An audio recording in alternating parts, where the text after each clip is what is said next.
देखिए, इकोनॉमी की चर्चा फिलहाल देश में बहुत ज़्यादा हो रही है। रोज़ उस पे इंटरव्यूज़ हो रहे हैं। लेकिन मैं जो देख रहा हूँ कि देश की 90% जनता जो है हमारी, या तो लोअर मिडिल क्लास है या पुअर क्लास है। इकोनॉमी जो ड्राइव करता है वो मार्केट में इन दो क्लासेस के पास जेब में जितना पैसा है वो ड्राइव करता है। आज हम फैक्ट्रीज को, बड़ी बड़ी इंडस्ट्रीज को अगर बूस्ट दे रहे हैं तो मैन्युफैक्चरिंग एक्टिविटी चलेगी। मैं ये सोच रहा हूं कि मैन्युफैक्चर तो हो गए गुड्स, लेकिन अगर आम आदमी के जेब में पैसा नहीं होगा तो गुड्स खरीदेगा कौन? अगर वो गुड्स खरीदेंगे नहीं तो ये जो पैसा हम उसमें बूस्ट करने वाले हैं वो वेस्ट हो जाएगा। तो बेहतर ये होता कि जो आम आदमी की इकोनॉमी है उसमें हम पैसा डालते। दूसरा, जो अलग अलग तरह के काम थे पिछले 2 महीने में वो काम खत्म हो गए। छोटी छोटी पूंजी वालों की पूरी पूंजी खत्म हो गई। तो आज अगर हम छोटी पूंजी वालों को सपोर्ट नहीं करेंगे तो पोस्ट कोविड इकोनॉमी को फिर से खड़े करना मेरी नज़र में बहुत डिफिकल्ट होगा। तीसरी बात, स्थलांतर करने वाले मजदूरों का, जो हमारे पास मजदूर थे सेमी स्किल्ड और अनस्किल्ड लेबर्स, वो ज़्यादातर वापस चले गए। अब उनको वापस लाना होगा इंडस्ट्रीज के लिए, ये एक हमारे सामने सवाल है। या फिर हमारा लोकल लेबर हमको खड़ा करना पड़ेगा जो सेमी स्किल्ड हो या फिर नॉन स्किल्ड हो। तीसरा, जो लेबर खाली हो गया उनका क्या करेंगे? तो इससे जुड़ा है हमारी किसानों की इकोनॉमी। प्रधानमंत्री जी कह रहे थे कि मनरेगा में उनको हम काम देंगे मजदूरों को। मेरा उसमें ये सजेशन है कि किसान को हम पूरी कीमत दे नहीं पा रहे। WTO के कंडीशंस की वजह से उसको हम सब्सिडी नहीं दे पा रहे बराबर। तो जो मनरेगा के काम है उसमें एक रूल्स में छोटा सा अमेंडमेंट करके मनरेगा के मजदूरों को हमने किसानों के पास भेजना चाहिए। मनरेगा की मजदूरी तो सरकार देगी, लेकिन वो काम किसानों के पास करेगा।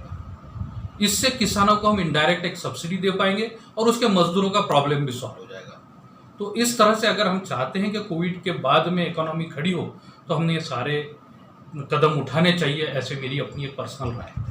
देखिए, एक ये जो अगर पैकेज दे रही है सरकार तो ये बड़ी अच्छी बात है, लेकिन मुझे ऐसा लगता है कि आम आदमी के समझ में आए और आम आदमी का विश्वास बढ़े, इस भाषा में उस पैकेज की डिटेल्स आनी चाहिए।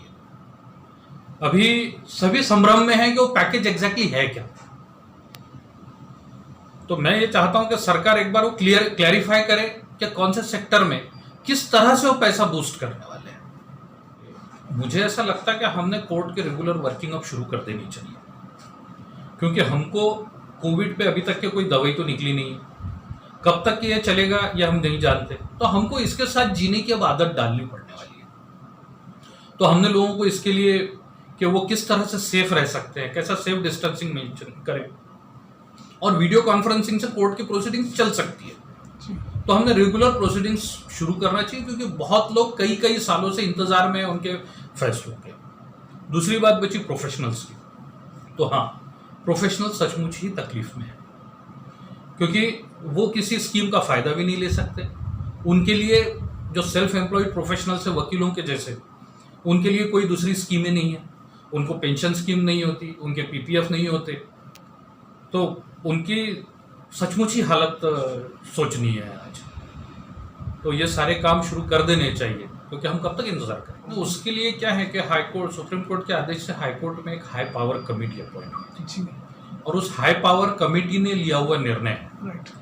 तो मुझे ऐसा लगता है कि एक ब्लैंकेट तौर पे नहीं छोड़ा जाए, बल्कि उनका थोड़ा सा पास्ट कंडक्ट, किस तरह के उन्होंने गुनाह किए थे। कभी कभी बड़े गुनाह में भी कम सजा होती है, तो सजा न रखते हुए गुनाह किस प्रकार का था इसको ध्यान में रखते हुए, और उसका समाज में छोड़ने से समाज पे क्या इफेक्ट होगा, इसकी स्टडी किए बगैर तो नहीं छोड़ना चाहिए। देखिए, इसके 2 पार्ट हैं, एक समाज में किया हुआ कार्य और एक फ्रेटर्निटी के अंदर हुआ कार्य।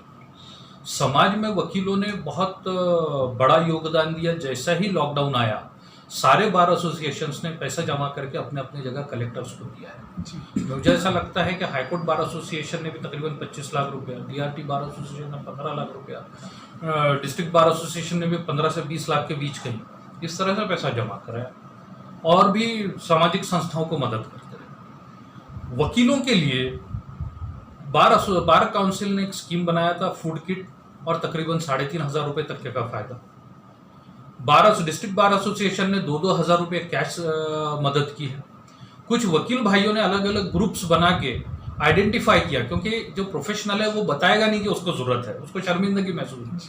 तो जो एहसास हुआ कि ये कमजोर है, इसको तकलीफ है, तो उसको ले जा करके मदद पहुंचाइए। ये वकीलों ने अपने आप में ग्रुप्स बना के किया है, एक बहुत अच्छा और सराहनीय काम किया है। जय भारत।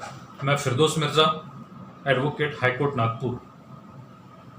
पिछले 3 महीनों से हम एक कोविड नाम की महामारी से जूझ रहे हैं। दुनिया में इस पर कोई अभी तक इलाज आया नहीं है, लेकिन हमने पूरी तरह लॉकडाउन हमारी पूरी कंट्री को कर दिया है। धीरे धीरे ये खोलना पड़ने वाला है, हमको इसके साथ जीने की आदत डालनी पड़ने वाली है, लेकिन अपने आप को सुरक्षित रखकर ही तो आगे बढ़ना है। तो मेरी आप सबसे विनती है कि जब तक कि जरूरत ना हो कोई घर से बाहर न जाए। जो मेडिकल एक्सपर्ट्स हैं, हमारे कोविड वॉरियर्स हैं, उनकी सलाह को माने। अगर हम किसी डिपार्टमेंट में जा रहे हैं, किसी ऑफिस में जा रहे हैं, मार्केट में जा रहे हैं, तो वहां जो इंतजाम किया गया है आपको टेस्ट करने का, जैसा थर्मल आपका टेम्परेचर चेक होगा, या आपको सैनिटाइजर से हाथ साफ करने हैं अपने, या बॉडी में कोई स्पेशल ड्रेस पहन के वहां पहुंचना है, वो आपने करना है। मास्क लगाए बगैर बाहर तो बिल्कुल ही नहीं निकलना है। और सबसे बड़ी बात, आपको फिजिकल डिस्टेंसिंग रखना है। जो एक WHO और हमारे सरकार और हमारे मेडिकल एक्सपर्ट्स जो सलाह दे रहे हैं, वो आपको फॉलो करना है। सीनियर सिटीजन्स और छोटे बच्चों को आपने बाहर नहीं जाने देना चाहिए। और आपके यहाँ जब जब कोई विजिटर आता है, आप कोशिश कीजिए कि आपको जैसे दरवाजे के हैंडल्स और दूसरी जगह जहाँ टच होता है, वो बार बार आप सैनिटाइज करते रहिए, और बाहर से आने के बाद बार बार हाथ धोने की आदत डालिए। जितना आप खुद का ख्याल रखेंगे, उतना ही अपने आप को, अपने परिवार को और अपने देश को सेफ रखेंगे।